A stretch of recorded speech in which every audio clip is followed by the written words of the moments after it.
Hello viewers, welcome to health tips treasure. ఈరోజు మనతో పాటు రవలి గారు ఉన్నారు, డైటీషియన్. సో చాలా మందికి కీటో డైట్ మీద చాలా డౌట్స్ ఉన్నాయి కదండి. కొంతమంది ఇప్పుడు అదొక ట్రెండ్ అయిపోయిందనమాట. నేను కీటో డైట్ ఫాలో అవుతున్నాను అని చెప్పడం, కానీ ఇంకొకరు చూసి ఇంకొకరు ఫాలో అవ్వడం. యూట్యూబ్ ఓపెన్ చేస్తే చాలు అవే వీడియోస్ ఉన్నాయి. సో అసలు కీటో డైట్ అనేది ఎంతవరకు సేఫ్ అంటారు, ఎవరెవరు ఫాలో అవ్వాలి ఏంటి, ఇలాంటి మిట్స్ అన్ని మనకి బ్రేక్ చేయడానికి రవలి గారు ఉన్నారు. సో తనని అడిగి మనం తెలుసుకుందాం. నమస్తే రవలి గారు. నమస్తే. ఎలా ఉన్నారండి? All good. రవలి గారు, కీటో డైట్ ఎవరైతే ఫాలో అవుతారో వాళ్ళు మొదటి రోజు ఎలాంటి ఫుడ్ తీసుకుంటారండి? ఎలా స్టార్ట్ చేస్తారు ఫస్ట్ డే?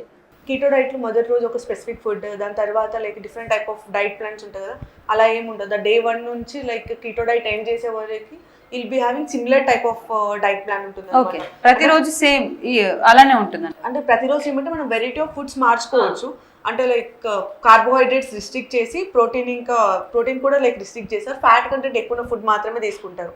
అండ్ చాలా మంది ఏం చేస్తారు, కీటో డైట్ ఒక 1 వీక్ చేసి లైక్ ఒక 2 డేస్ బ్రేక్ ఇస్తారు. బ్రేక్ ఇచ్చి మళ్ళీ స్టార్ట్ చేస్తారు. అంటే లైక్ బ్రేక్ అంటే లైక్ ఒక సెట్ ఆఫ్ కీటో డైట్ అని ఫాలో అవుతుంటారు అనమాట. చాలా రకాలు ఫాలో అవుతున్నారు ఇట్లా కీటో మీద. అలా చేయడం వల్ల ఇంపాక్ట్ ఉండదు. మన body like ketone bodies form అయ్యేది మళ్ళీ తగ్గిపోవడం. ఒక కీటోన్ బాడీ రీచ్ అయిపోయిన తర్వాత అప్పుడు ఫ్యాట్ని యూటిలైజ్ చేసుకుంటుంది అనమాట మన body. So like similar kind of lifestyle, similar kind of lifestyle కానీ similar kind of dietary pattern అదే ఫాలో అవ్వాలి.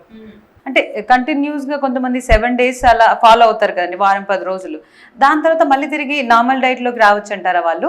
ఎస్, అంటే వారం 10 రోజులు కాదు, ఒక కీటో డైట్ ఫాలో అయినప్పుడు ఎగ్జాక్ట్ కీటోన్ బాడీస్ మన బాడీలో ఫామ్ అయిన తర్వాత 30 to 45 days వరకు ఫాలో అవ్వచ్చు. దాని తర్వాత స్లోగా రిడ్యూస్ చేసుకోవాలి.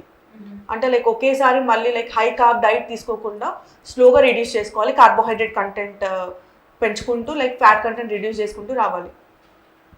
రవలి గారు, ఎవరికైతే హార్ట్ ప్రాబ్లమ్స్ ఉంటాయో లైక్ బీపీ ఇలా గుండె జబ్బులు ఉన్న వాళ్ళు కీటో డైట్ని ఫాలో అవచ్చు అంటారా? వాళ్ళకి there already more prone to like heart diseases కానీ, బీపీ ఉన్న వాళ్ళు కానీ, షుగర్ ఉన్న వాళ్ళు. సో ఇలాంటి వాళ్ళు మళ్ళీ కీటో డైట్స్ ఇలాంటి డైట్స్ తీసుకొని వాళ్ళకున్న రిస్క్ ఫ్యాక్టర్ని మనం పెంచుతున్నట్లు అయిపోతుంది. ఎందుకంటే మనకి తెలిసిందే, మనకి ఫ్యాట్ ఎండ్ మెటబోలైట్ ఉంటుంది కదా, మన బాడీలో అలానే అక్యుములేట్ అయిపోయి అంటే మన బాడీలో బ్యాడ్ కొలెస్ట్రాల్ లెవెల్స్ పెరగడం కానీ, దానివల్ల వాళ్ళకి హార్ట్ స్ట్రోక్స్ కానీ హార్ట్ డిసీజెస్ వచ్చే ఛాన్స్ కంప్లీట్గా అవాయిడ్ చేయమంటారు. హార్ట్ ప్రాబ్లం ఉన్న వాళ్ళు అవాయిడ్ చేయడమే బెస్ట్. అదే విధంగా రవలి గారు, చాలా మందికి డ్రింకింగ్ ఆల్కహాల్ ప్రాబ్లం కూడా ఉంటుంది, ఎక్కువ స్మోక్ కూడా చేస్తారు, ఇలాంటివి తింటా ఉంటారు కదా. సో అలాంటి వాళ్ళు కీటో డైట్ ని ఫాలో వచ్చండి? స్మోకింగ్, డ్రింకింగ్ ఇలాంటి అలవాట్లు ఉన్న వాళ్ళు కూడా కీటో డైట్ ఫాలో అవ్వకూడదు. ఎందుకంటే రెగ్యులర్ గా డ్రింక్ చేయడం వల్ల వాళ్ళ లివర్ మీద బ్యాడ్ ఇంపాక్ట్ ఉంటుంది. స్మోకింగ్ వల్ల లైక్ వాళ్ళ లంగ్స్ మీద కానీ వాళ్ళ ఓవరాల్ బాడీ మెటబాలిజం మీద లైక్ బ్యాడ్ ఇంపాక్ట్ ఉంటుంది. సో వాళ్ళు already like multiple chronic disorder కి దట్ లైక్ మోర్ ప్రోన్. అలాంటి వాళ్ళకి ఇంకా కీటో డైట్ తీసుకొని లైక్ ఆ రిస్క్ ఫ్యాక్టర్ మనం పెంచుతున్నట్లు అయిపోతుంది. సో వాళ్ళు తీసుకోకపోవడమే బెటర్. రవలి గారు, ఈ కీటో డైట్ ని ఫాలో అవడం వల్ల అంటే బరువు తగ్గడమే కాకుండా ఏమైనా అదనంగా హెల్త్ లో బెనిఫిట్స్ ఏమైనా ఉంటాయండి? యాక్చువల్లీ కీటో డైట్ గురించి లైక్ బయట ఒక రెవల్యూషన్ అవుతుంది అనమాట. అంటే రోజుకు ఒక ఫ్యాక్ట్ అని తీసుకొస్తారు. లైక్ అంటే ఇలాంటి ఫ్యాన్సీ డైట్ ప్రతి దానికంటే ఎవరికి నచ్చినట్లు లైక్ వాళ్ళు రీసెర్చ్ స్టడీస్ చేయడం కానీ, అంటే ఇప్పుడున్న కాలంలో అంటే ఏ రీసెర్చ్ స్టడీ నమ్మాలి, లైక్ ఏది నమ్మకం లేకుండా అయిపోయింది. ఎందుకంటే లైక్ ఇప్పుడు కీటో డైట్ ఒకరికి ఒక ఇంపాక్ట్, గుడ్ ఇంపాక్ట్ ఉంది. సేమ్ కండిషన్ వేరే వాళ్ళకి అంటే at the same time bad impact కూడా ఉంది అనమాట.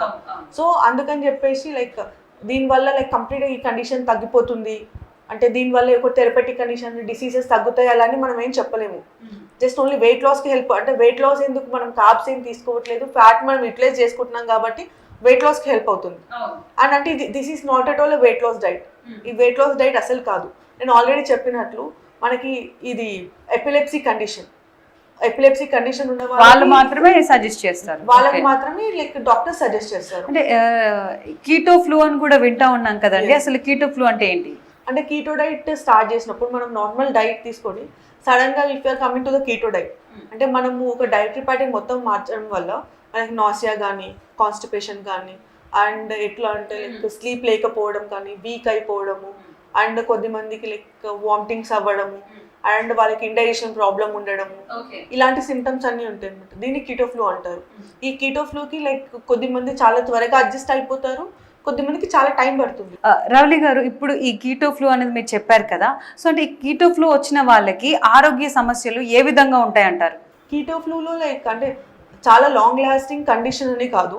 కీటో డైట్ స్టార్ట్ చేసినప్పుడు వాళ్ళకి ఈ సిమ్టమ్స్ ఇది నాసియా, కాన్స్టిపేషన్, కొద్దిమందికి వాళ్ళకి కీటో డైట్కి అలవాటు పడ్డాక తగ్గిపోతుంది. కొద్దిమందికి ఏమో లైక్ కీటో డైట్ ఫాలో అయిన రోజులు కంప్లీట్గా ఉంటుంది. లైక్ కొద్దిమందికి అంటే ఇలా ఉంటుందా అండి? అంటే అలవాటు పడ్డాక అలా మళ్ళీ తగ్గిపోవడం, లేకపోతే ఇలా మనిషిని బట్టి కూడా ఇలా చేంజ్ అవుతూ ఉంటుంది? అంటే కొద్దిమందికి అసలు కీటో డైట్ స్టార్ట్ చేసినాక కూడా వాళ్ళు సేమ్ హెల్తీగానే ఉంటారు. వాళ్ళకి కీటో ఫ్లో అలాంటిది ఏమి ఉండదు. సో ఫైనల్గా రవలి గారు, కీటో డైట్ గురించి మీరేం చెప్తారు? అండ్ ఫాలో అవుతున్న వాళ్ళకి, ఫాలో అవుదాం అనుకున్న వాళ్ళకి మీరేం చెప్తారు ఫైనల్గా? కీటో డైట్ గురించి చెప్పాలి అంటే, if you like stick to it, పక్కా కీటో డైట్ ఫాలో అవ్వాలి అనుకున్నప్పుడు కన్సల్ట్ డైటీషియన్ని అడిగి మీ మెటబాలిక్ కండిషన్ని బట్టి మీ బాడీకి తగ్గట్టు డైట్ ప్లాన్ డిజైన్ చేసుకోండి. లేదంటే డాక్టర్ని అడిగినా సరే మీ మెటబాలిక్ కండిషన్ బట్టి డైట్ ప్లాన్ డిజైన్ చేసుకొని తర్వాత ఫాలో అవ్వండి. And if you're more prone, అంటే మీకు ఆల్రెడీ మీ ఫ్యామిలీ హిస్టరీలో లైక్ హార్ట్ అటాక్ కానీ, లేదంటే డయాబెటీస్ కానీ, అదర్ క్రానిక్ డిసార్డర్స్ ఏమైనా ఉన్నా కూడా మీరు కీటో డైట్ ఫాలో అవ్వకపోవడమే బెటర్. ఎందుకంటే ఆల్రెడీ ఉన్న రిస్క్ ఫ్యాక్టర్స్ని పెంచకుండా లైక్ మన బ్యాలెన్స్ డైట్తో కూడా మనం వెయిట్ తగ్గొచ్చు, బ్యాలెన్స్ డైట్తో కూడా మనం హెల్తీగా ఉండొచ్చు. దానికోసం మనం కీటో డైట్ చేయాలని ఏం కాదు. ఒకవేళ లైక్ మీరు కీటో డైట్ అప్పటికి మీరు చేయాలనుకొని చేసినా కూడా రెగ్యులర్గా మీ బాడీలో లైక్ యూరిన్లో కీటోన్స్ టెస్ట్ చేసుకోవడం కానీ, బ్లడ్లో కీటోన్స్ టెస్ట్ చేసుకోవడం కానీ, కీటోమీటర్ అలాంటివి రెగ్యులర్గా మీ దగ్గర పెట్టుకొని అవి చెక్ చేసుకుంటూ లైక్ మీ హెల్త్ని ఒక ప్రాపర్గా మానిటర్ చేసుకుంటూ తీసుకోండి. అండ్ మీరు కీటో డైట్ కొన్ని రోజులు చేసి ఆపేసి మధ్యలో మళ్ళీ రీస్టార్ట్ చేయడం అలా కాకుండా ఒక స్ట్రెచ్ ఆఫ్ కీటో డైట్ పెట్టుకున్నప్పుడు మీ బాడీలో కీటోన్స్ అచీవ్ అయిన తర్వాత ఒక 30 to 45 days చేసి ఆపి స్లోగా లైక్ నార్మల్ డైట్కి వచ్చేసాయి. Focus on your breath, chant ఓంకార ఓ